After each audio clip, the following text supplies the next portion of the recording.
Good morning. This is Crystal Liz with Seasons in the Vine. Little late getting to you today. I had a message already done on Tuesday, but then there were some events this week and I was like, So got some warning from the Lord that it could be misconstrued with the timing of it based on a lot of events that happened this week. So not going to release it this week, but it will be coming. It's all about authority and walking in authority and why that is a problem in the church so much. So anyway, it's a fire message, but it's not for this week. So the Lord brought me back to just that the joy of the Lord is our strength, and that we can have that joy, like his joy is given to us season after season after season, and we can bear that fruit of joy no matter what we're facing. So earlier in the week on Monday, I put a post out about seasons changing. I just want to confirm with you that Seasons in the Vine isn't going anywhere. I'm not going anywhere. Lord willing, I'm not sensing that at all. There are other changes coming about, but in seasons shifting, I know I'm in a season about to shift really big, but the Lord has been whispering this for a long time. And that's what I want to talk to you about today, because I said that in the post, like, pay attention to his whispers and grieve when seasons change, because we can be thankful for all that they were, but also know that our lives don't belong to us. They don't belong to us. We are people of the Spirit. A person who is led by the Spirit is like the wind. You never know where they're going to go. You never have a clue what's going to happen. And I love that. They go wherever he leads. And Seasons in the Vine is all about that, like living a life bearing fruit through the Holy Spirit by abiding in Jesus, the vine, all for the glory of the Father, in and out of every single season. And that is the call, and that is not going to change. It's my call and your call, but specifically the Lord gave me this name for my ministry and business, where I'm just to encourage the church to be the church and to bear that fruit from abiding in Jesus, no matter how hard it gets, no matter how easy it is. There are seasons that are time, we see in Ecclesiastes, I have this here, there are seasons for everything, and a time for every matter under heaven, a time to be born and a time to die, a time to plant and a time to pluck up what is planted. Sometimes you'll be planted in a place and sometimes there'll be a harvest. Sometimes you'll do a lot of planting and then it's time to gather that harvest and see what has happened in that time.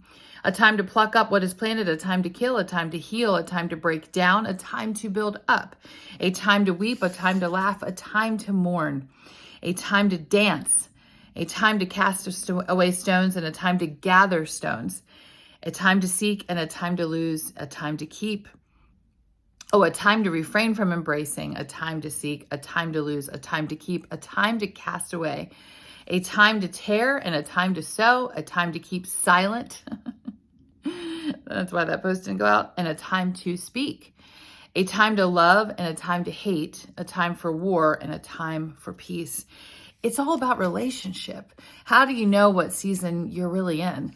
And that's relationship. And you have to be listening for those whispers and know that our lives don't belong to us. He died and gave us his life, and we died and received his life. And so there's this beautiful exchange of just knowing, like, my life doesn't belong to me and I'm going to go wherever he calls, as we all should, and as we all need to. Your life is not your own. Even in a tough situation, I got to sit with some beautiful people yesterday, and they were talking about seasons, and this post just kind of brought it all together. And it was like their desire to follow the Lord, even though it was going to cost them tremendously in ways of friendships possibly, or relationships, and just comfort, and that's what it's about. But there was this willingness in them. They were so beautiful to follow the Lord no matter what and grieve it out. And that's okay. There's nothing wrong with that. We see Paul in Acts 20:22 through 37 leaving, and he's got to leave. He has other places to go. Jesus tells him, like, you got to move on, and he has to heed that. But it doesn't mean that there's not weeping and crying.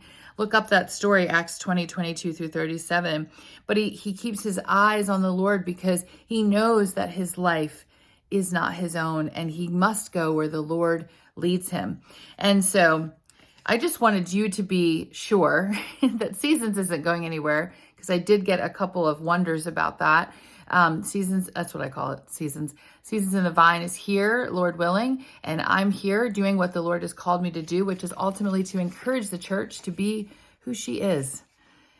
Kids of the King, walking in identity and authority and the fruit of the Spirit and the gifts of the Spirit, and taking back territory and remembering who their God is and living their lives as a sacrifice unto him because he's worthy.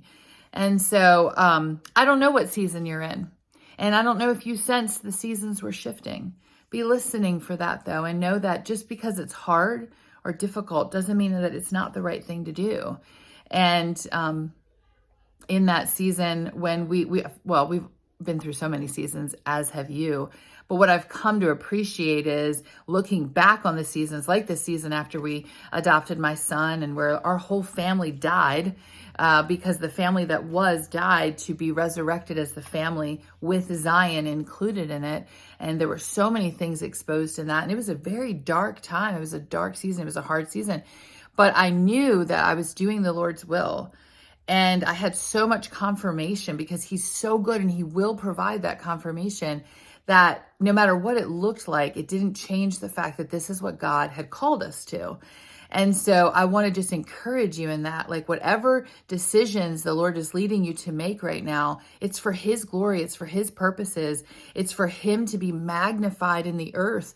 And it's okay if it's hard, it's okay if it's difficult. We have to follow him, though, because that is the call of a disciple. You can't abide if you're not following. Following and abiding are the same, and it's about your relationship. And that was one of the things I told this beautiful couple, was like, it doesn't matter so much where you're going or where you're not going or what is happening. What matters is the relationship with the Lord in the process. What matters is how you're fleshing this out with him being your father. It's going to come down to intimacy with the Lord, and it doesn't have to make sense to other people. It only needs to be between you and him. And there will be much confirmation, I have no doubt, because that's how he works.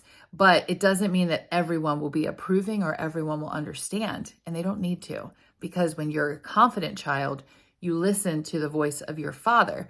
An example is coming to mind just spontaneously right now, but thinking about a kid in the neighborhood whose dad has told him he's not allowed to cross the street and go to the park down the road because he wants to keep an eye on him. But his friends are like, hey, this is so much fun over there. We'll all go together. We'll all be safe. We'll be together. Let's go over there and play. And the boy is like, but my father said to do this. And he is secure in that relationship based on how he obeys. If he's like, it doesn't matter what my dad says, and I'm going to go do what I want to do, then you can see there's a conflict there with that abiding, with that obedience, with that submission to the authority. And so depending on how the child answers, we can see a lot. Think about that in your own relationship. When the voice of the Father calls and tells you the next thing, the next season to come, how quick are you to take his word for it and flush out those things that are the pros and cons list you have to put aside. It's not that God maybe won't use those things, but that's all human. That's human reasoning, human understanding. We're talking about godly wisdom. We're talking about when God says to do something, we do it, like Jesus calling Peter out of the boat. Peter wants to go and Jesus gives him that permission to jump on out. And he does. Like, that doesn't make a lick of human sense. And there would be plenty of cons on that chart, but it doesn't matter because the voice of the Father is the only voice. And so when you're shifting seasons, I want you to remember that.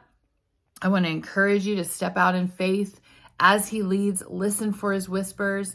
Moving here into Pennsylvania from Maryland was a huge season shift for me. I was acting like a brat. I didn't want to do it. And one day the Lord, because he's so good and kind, came to me and just spoke right into this ear, just this beautiful whisper in the spirit. But he was just like right here. And he said, you can stay, but your future is there. So he wasn't going to leave me. If I stayed, he was going to be with me. He's never going to leave me or forsake me. But I was going to miss out on the future that he had for me. And the future ultimately that led more to his glory, because that was a huge sanctification time for me, which is bearing fruit. So much love, be encouraged. ponder those things. And if you don't know what post I'm referring to, go back. I'll see you next time.